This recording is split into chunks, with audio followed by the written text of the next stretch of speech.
you know what? When people ask me that, I always tell them the same cliche. You know, who do I want to win? The fans. Because I just wanted to put on a good show. I know a bunch of these guys are friends of mine. So I don't really have, honestly, a particular guy that I root for. Barry Weiss walked away from the biggest show of his career and almost never got the chance to tell his story.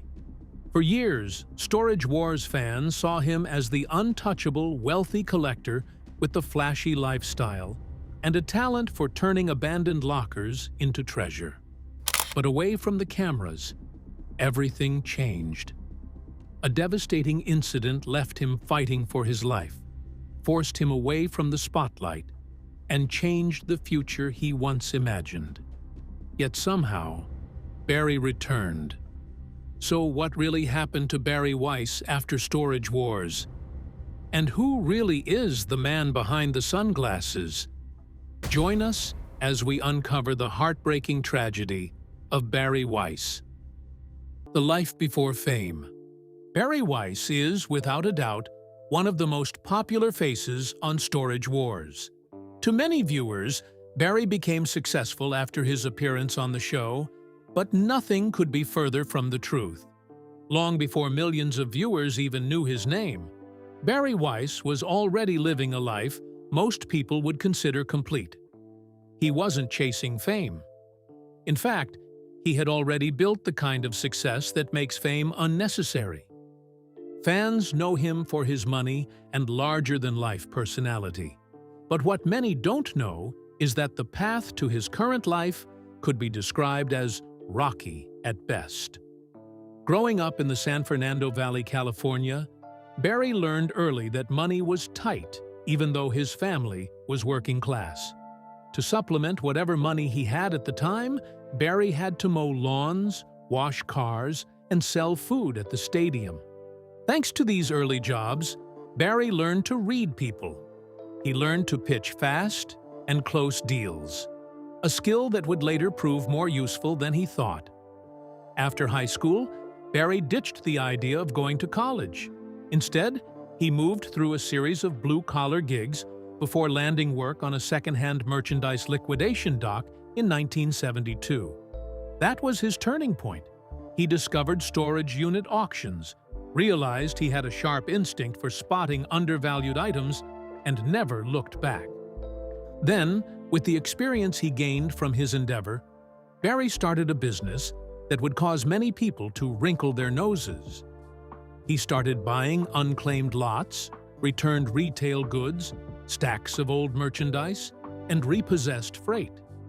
Barry had an uncanny ability to spot the extraordinary in the ordinary. He spent weekends scouring flea markets, garage sales, and auctions, always on the hunt for the next great find. He would sort out these items, then resell everything while keeping the pieces that caught his eye. Just like that, 20 years passed, and Barry had built that unglamorous side hustle into a full operation. Now, he had warehouses across Southern California and employed crews to process merchandise. Barry's business grew so much that big retail companies like Walmart and Target reached out to him to do business. Barry entered into contracts with them, helping them liquidate the unsellable inventory while quietly acquiring the best pieces for himself. Having reached such success in his venture, any other person may have relaxed, but not Barry Weiss. He pushed further, opening a retail storefront, Nugget Sporting Goods, in the San Fernando Valley, which has since become a local landmark for sports memorabilia collectors. However, and to the surprise of many, his resale business was only half of the foundation of his wealth. The other half came from an entirely different business. Even though Barry's family initially struggled with money, despite being working class, there was a family business left by Barry's grandfather. However, the business was far from booming at the time. Using the knowledge he had acquired over the years, Barry decided to have a go at the family business. He joined hands with his brother Joey to manage the business. It was a wholesale fruit and vegetable import-export company. Barry and Joey were able to learn the ropes quickly and gradually built the company from a dying business into a successful enterprise that generated substantial wealth for both of them. By the time Barry was in his 50s, he had accumulated enough wealth that he never needed to work another day in his life, if he chose not to. After about 25 years, Barry and his brother eventually sold their produce company.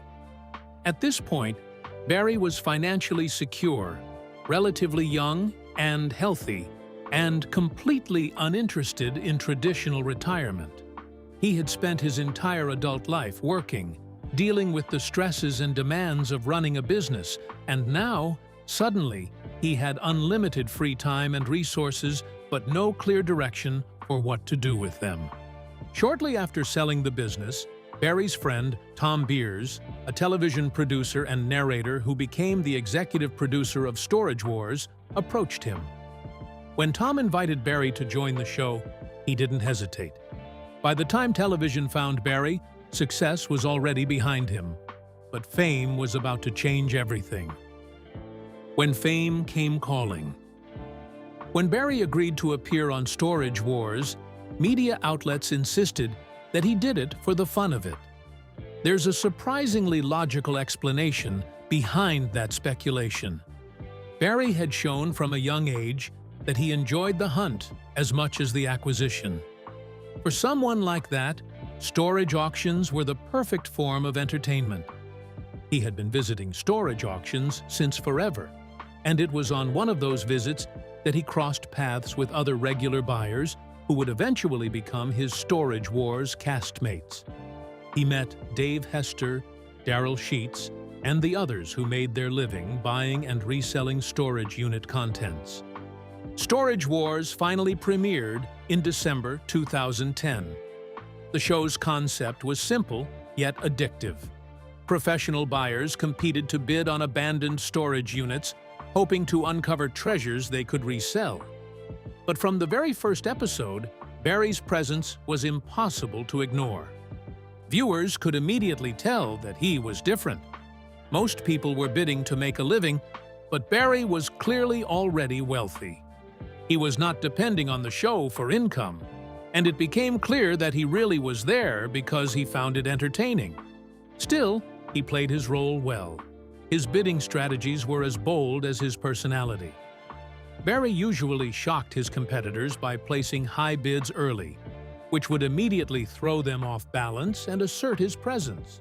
At other times, he would gamble on units that looked unimpressive at first glance, trusting his instincts that something valuable was buried inside.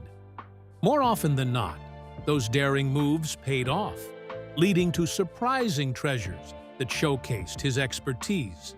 These unpredictable choices kept fans hooked, eager to see what Barry would uncover next. And his efforts paid off big time as A&E continued to pay him more. When Dave Hester filed his now infamous lawsuit, he revealed that Barry earned $25,000 per episode, over $650,000 per season, and that was excluding bonuses that came along with his role.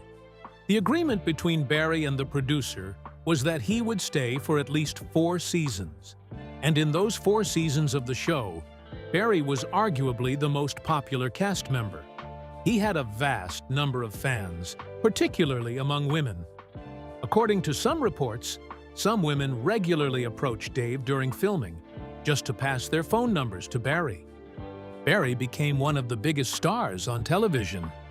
Then suddenly, he walked away. The exit that shocked fans. At first, Barry gave no explanation for why he left the show. As is customary for fans, they began to piece together what little information they could find to understand why he left. Some said his carefree attitude was costing the producers. Others said he was no longer keeping up. But Barry himself silenced those speculations.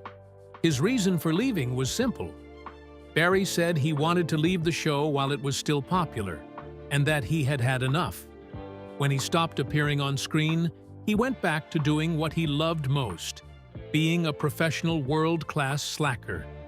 He spent his time traveling, collecting, riding motorcycles, and living on the wealth he had amassed before Storage Wars became a thing. While Barry couldn't care less about what people thought, the producers were an entirely different story. They were very unsatisfied with his departure. Tom Beers wasn't willing to lose his most valuable star just like that. So in February 2014, he reportedly persuaded the network to launch a spin-off that would bring Barry back. The result was Buried Treasure, a spin-off built entirely around Barry. The show had only one season, which consisted of 8 episodes. But with Storage Wars still on, the broader audience did not show up in the numbers the network needed, so the show was canceled. The reason the spin-off failed was just as simple as Barry's disappearance from the show. Given his personality, Barry's appeal on Storage Wars thrived on friction. He needed to compete against people as good as he was. The spin-off did not provide that. By nature, he was a scene stealer. The solo show was not competitive, and it removed scenes worth stealing. So naturally, it failed. When A and E realized this, they didn't give up. Instead, they launched a second attempt with Storage Wars, Barry Strikes Back. There were 10 episodes. Barry and his close friend, Kenny Crossley, revisited memorable moments from Storage Wars, mixing commentary with new short adventures. The second spin-off performed adequately for its core audience, but did not expand beyond it, and was not renewed. Instead, it suffered the same fate as the first one. Although Barry left Storage Wars, he was still appearing on camera. He appeared in a documentary called Beverly Hills Garage, The Bruce Meyer Project, about real estate investor and renowned car collector Bruce Meyer. It was a world Barry had been part of privately for years. Rare vehicles, serious collectors, significant money. The show had not manufactured him. It had simply pointed a camera at what was already there. By his late 60s, Barry had largely retired from television, but he was still a collector. He still enjoyed riding motorcycles and living comfortably in his Laughlin Park home in Los Angeles. Barry thought he had left the spotlight behind and returned to the life he loved.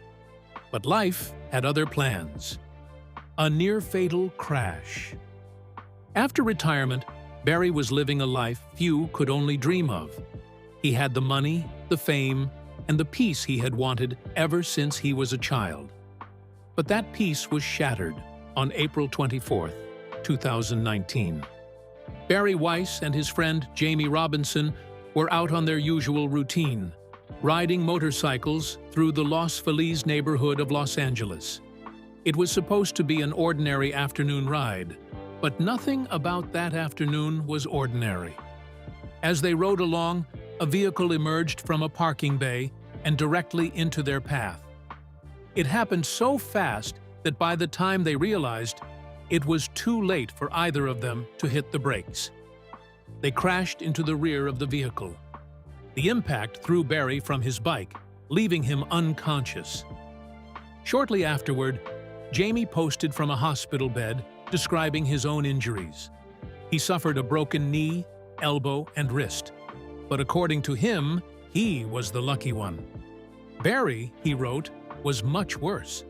He suffered a serious chest trauma coupled with an equally serious leg trauma, the kind of injuries that put a 68-year-old man in intensive care.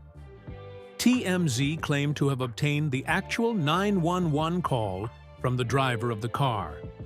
On the recording, the driver reported being hit from behind and described emergency responders already attending to someone on the street. Jamie later shared photos and footage from the crash scene on social media, including video of Barry being loaded into an ambulance. His Storage Wars co-stars responded immediately. Laura and Dan Dotson, Casey Nizoda, and others publicly asked fans to send support. Barry was taken to the hospital and directly placed in the intensive care unit. The ICU was his home for the next 2 months. During that time, He underwent multiple surgeries and procedures to repair internal damage, reconstruct his damaged back, and address a fractured femur. Sources close to him told TMZ that he was alert between surgeries and focused on getting home, but the road was long. To make matters worse, there were reports that Barry had also suffered a stroke during his time in the hospital. As he slowly regained consciousness, Barry was hit by the overwhelming reality of his condition. He admitted later that he felt more fragile and vulnerable than ever before. Friends and family rallied around him, posting updates and prayers, while fans worldwide flooded social media with messages of support. Major outlets like TMZ and Yahoo covered the story, reporting how Barry's situation had sparked an outpouring of love. Famous colleagues, including Brandy Passante, shared heartfelt wishes, while fans posted tens of thousands of comments filled with encouragement, reports said. Sources claim that over 80% of those messages carried words of hope, showing just how deeply Barry had touched audiences. After almost 2 months of battling in the hospital and rehabilitation centers, Barry slowly began his long-term physical therapy journey. By 2021, he had regained some ability to move, but continued to suffer from chronic pain and limited mobility. His once carefree lifestyle had been drastically changed. 2 months in intensive care, multiple major surgeries, and a stroke are easily the kind of medical ordeal that ends careers and leaves permanent marks. Barry was already 68 years old. He had already stopped showing up on television once by choice. So, there was every reason to believe it was simply the end of a chapter. But instead, during his recovery, Barry took on a brand ambassador role for Sherwood Valley Casino in Willits, Northern California. The arrangement gave him something to do, a reason to stay connected to the public, and a platform that did not require the physical demands of production.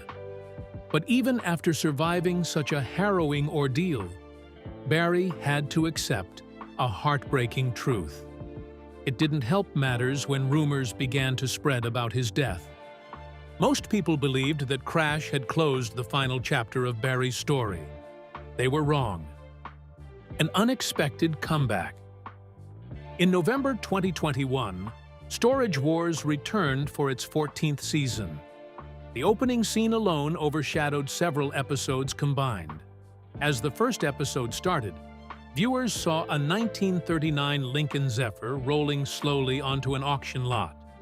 The car was heavily customized, low to the ground, and finished in a dark metallic color.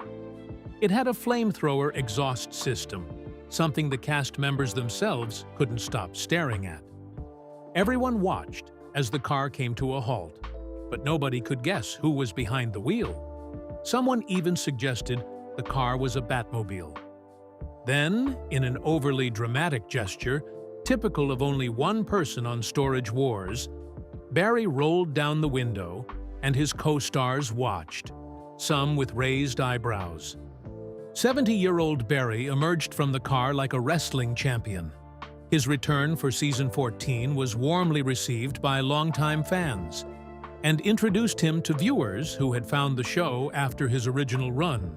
Season 15 followed in 2023, and Barry appeared throughout, continuing his pattern of unpredictable bids, unusual vehicles, and a running commentary on everything happening around him.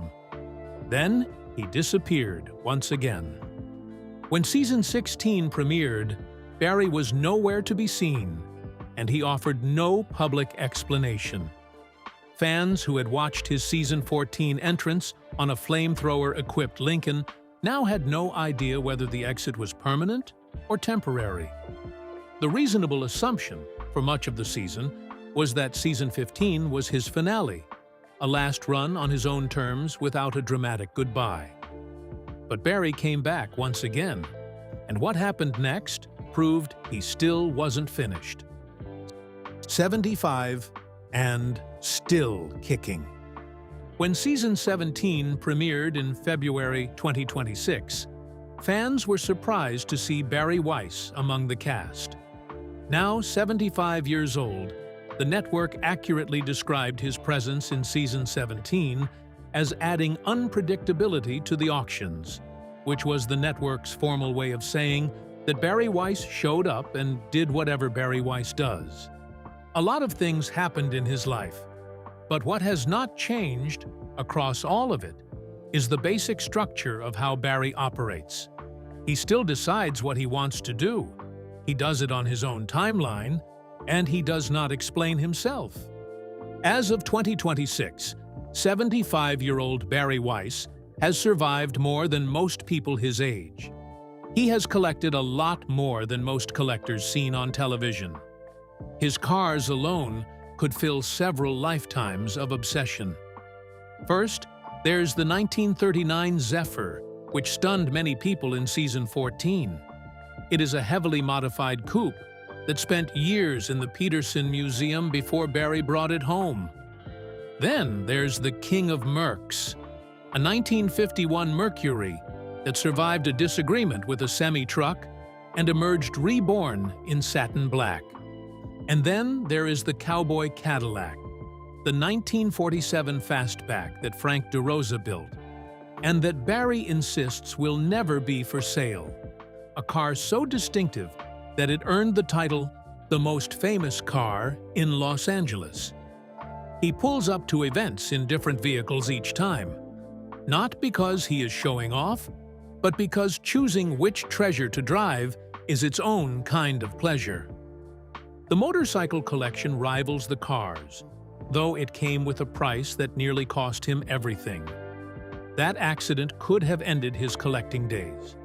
Instead, once he healed, he kept riding and being exactly who he had always been.